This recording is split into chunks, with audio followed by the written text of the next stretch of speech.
এই যে এখন আমার শেষ করতে হবে, সালাম দিয়ে চলে যেতে হবে। কেন? এখন কয়টা? আজকে তারিখ হচ্ছে 30, আর প্রোগ্রাম কয় তারিখের? এটা হলো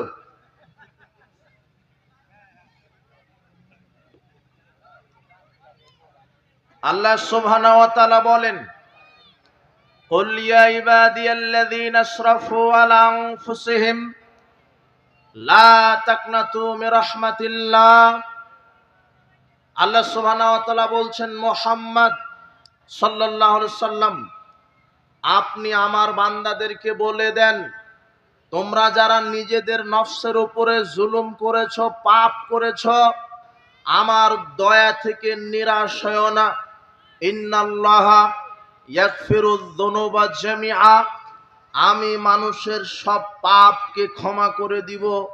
ইন্নাহু হুয়াল গফুরুর রহিম, আল্লাহ বলছেন তিনি তো মহা ক্ষমাশীল, তিনি দয়াবান, অতীব দয়াবান, তিনি অতীব ক্ষমাশীল। তার মানে আল্লাহর দয়া অনেক। আমি বলেছিলাম সংক্ষিপ্তভাবে, আপনি ধৈর্য ধারণ করুন। আল্লাহর দয়ার উপরে আলোচনা করতে গিয়ে আপনাকে প্রথম কয়েক মিনিট বোঝাবো আল্লাহর দয়ার ব্যাপকতা অসীম। এরপরের আলোচনা হবে